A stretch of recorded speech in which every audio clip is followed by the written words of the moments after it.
पूर्णिमा की पौराणिक कहानी। गुरु पूर्णिमा भारत की एक अत्यंत पावन और आध्यात्मिक तिथि है जो आषाढ़ मास की पूर्णिमा को मनाई जाती है।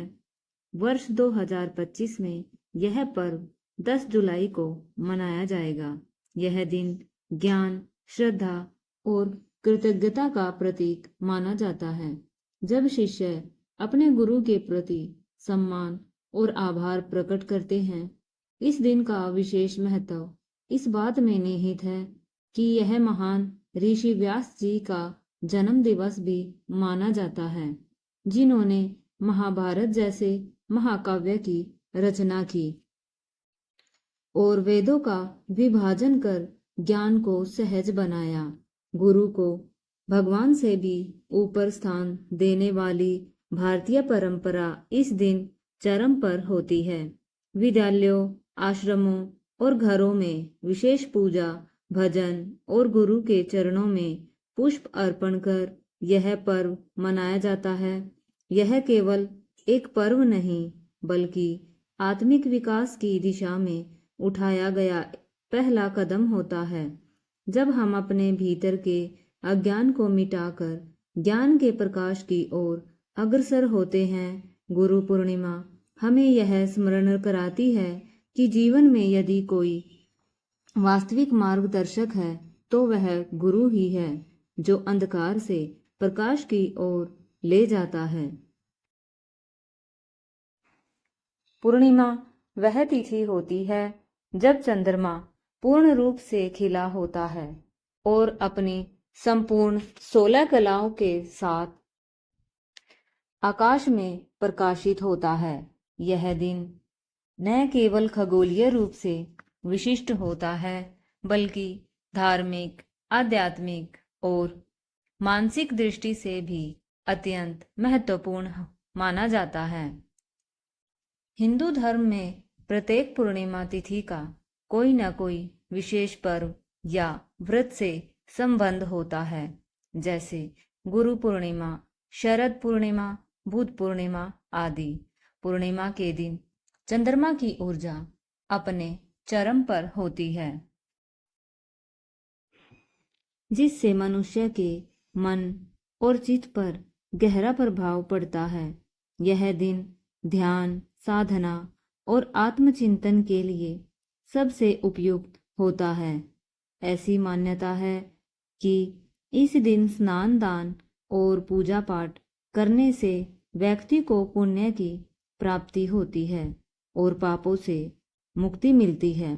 विशेष रूप से गंगा या पवित्र नदियों में स्नान कर दीपदान और ब्रह्म भोज कराने से व्यक्ति के जीवन में सकारात्मक ऊर्जा और शांति का संचार होता है। पूर्णिमा का दिन सत्य, प्रकाश और ब्रह्मा की उपासना का प्रतीक माना गया है। जब साधक अपने भीतर के अंधकार को मिटाकर दिव्यता की ओर अग्रसर होता है। जब आषाढ़ मास की पूर्णिमा का दिन आता है, तब चंद्रमा की पूर्ण आभा न केवल आकाश को आलोकित करती है बल्कि आत्मा के सत्य स्वरूप का भी बोध कराती है। यह दिन गुरु पूर्णिमा के रूप में भी अत्यंत पवित्र माना जाता है। एक ऐसा पर्व जो न केवल गुरु के प्रति श्रद्धा का प्रतीक है बल्कि श्री हरि विष्णु की कृपा, आत्मशुद्धि और सत्य मार्ग की खोज का अनुपम अवसर भी है। इस दिन किया गया दीपदान, कथा श्रवण और व्रत केवल कर्म नहीं, आत्मा के पुनर्जागरण की प्रक्रिया है। ऐसा माना गया है कि इस दिन जो व्यक्ति श्रद्धा से दीप प्रज्वलित करता है और प्रभु की कथा में मन लगाता है, उसके जीवन का अंधकार धीरे धीरे दूर होने लगता है। यही दिन हमें भक्ति, ज्ञान और आत्म प्रकाश की ओर प्रेरित करता है। बहुत पुरानी बात है, हिमालय की तलहटी में एक बर्फीले गांव में धर्मवती नाम की एक वृद्धा रहती थी। उसके जीवन में ना संतान थी, ना पति, ना धन, लेकिन उसके पास था विश्वास, वैसा ही निर्मल और उज्जवल जैसा आषाढ़ की पूर्णिमा का चंद्रमा। गांव में जब पूर्णिमा आती, लोग मिठाइयां बांटते, मंदिरों में भीड़ होती, बड़े बड़े दीप जलते, परंतु धर्मवती, जो न तो तेल खरीद सकती थी न बाती, केवल एक टूटे हुए दीपक में अपनी सांसों की बूंदों से दीप प्रज्वलित कर नदी किनारे रख देती और हाथ जोड़कर कहती, हे चंद्रवदनी लक्ष्मी माता, इसमें घी नहीं, मेरा प्राण है। यह दीप नहीं, मेरी आत्मा है। कृपया इसे अपने चरणों तक पहुंचा देना। गांव वाले उसका उपहास करते, पर वह स्त्री हर पूर्णिमा यही परंपरा निभाती रही। एक दिन गांव पर विपत्ति टूटी। एक भयंकर महामारी फैली, लोग बीमार पड़ने लगे, घर घर से चिताएं उठने लगी, कोई दवा काम नहीं कर रही थी। गांव अंधकार और भय में डूब गया। मंदिर सूने हो गए, दीप बुझ गए, आरती बंद हो गई, और फिर वह रात आई, पूर्णिमा की रात। चारों ओर सन्नाटा था, लेकिन धर्मवती कांपते हाथों से अपने अंतिम दीप को लेकर नदी किनारे पहुंची।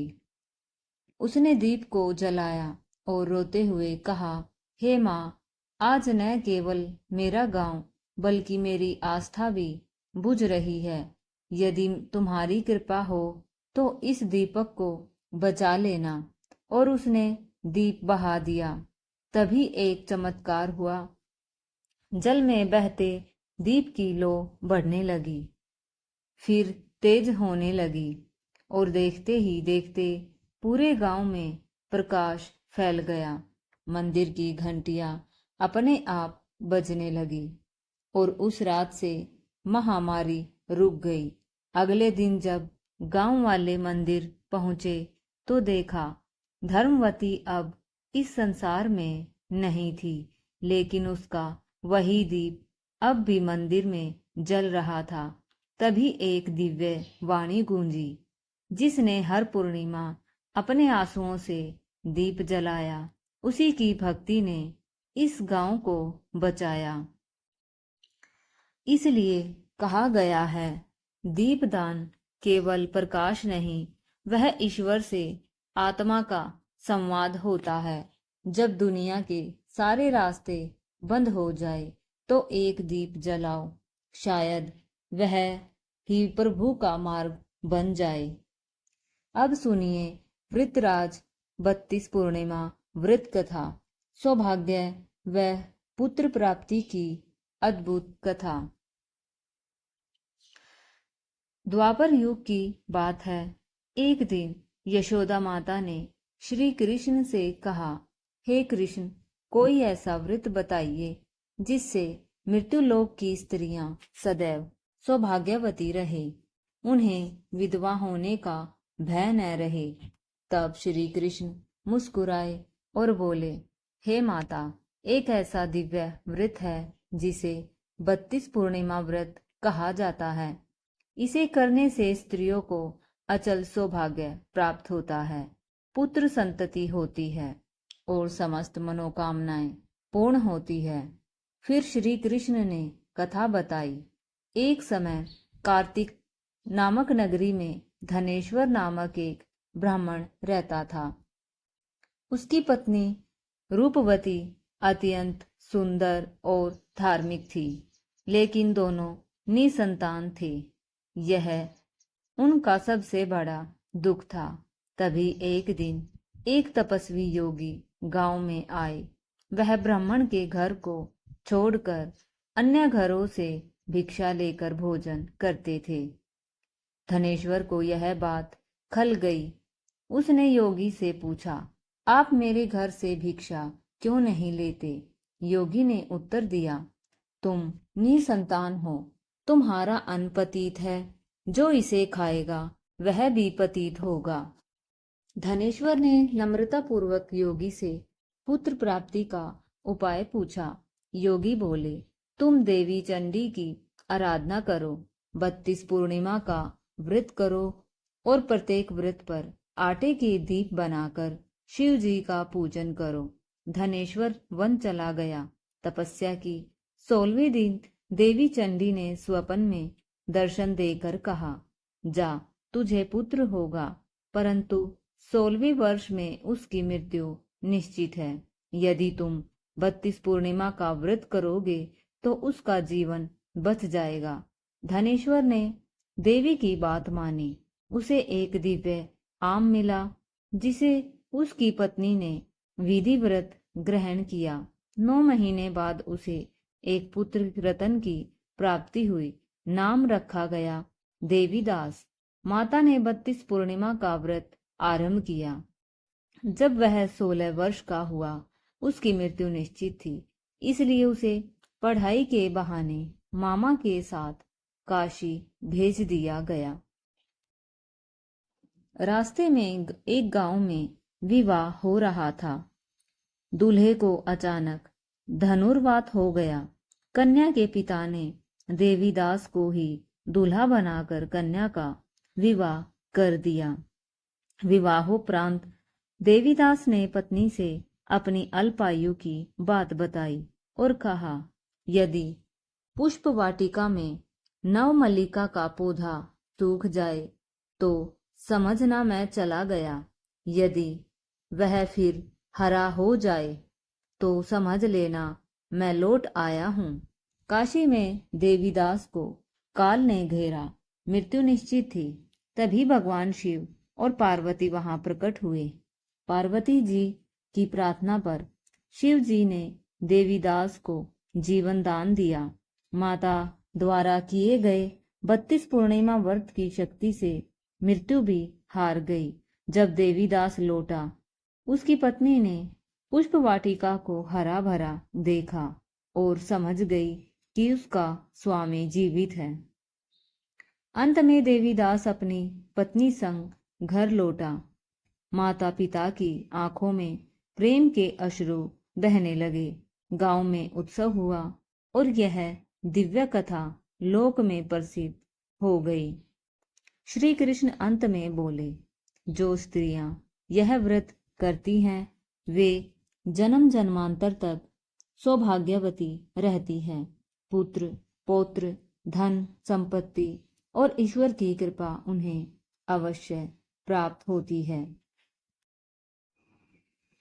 त्रेता युग में राजा इंद्रधुमन भगवान विष्णु का परम भक्त था, लेकिन एक ऋषि के श्राप से वह गज बन गया। वह अब गजेंद्र था, एक विशाल बुद्धिमान लेकिन श्रापित हाथी। एक दिन वह अपने झुंड के साथ जल क्रीड़ा कर रहा था। तभी एक मगर ने उसका पैर पकड़ लिया।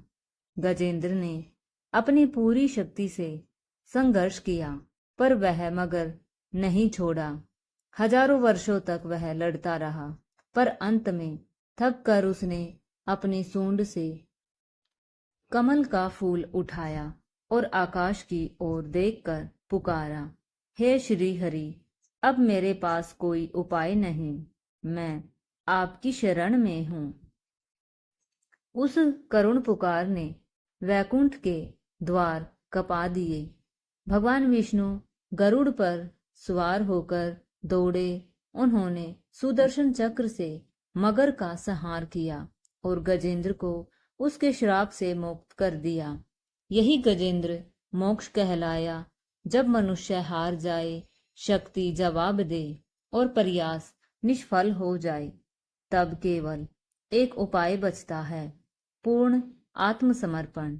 और इस प्रकार आषाढ़ मास पूर्णिमा की यह पुण्य कथा हमें भक्ति, श्रद्धा और सत्य आचरण का अमूल्य संदेश देती है।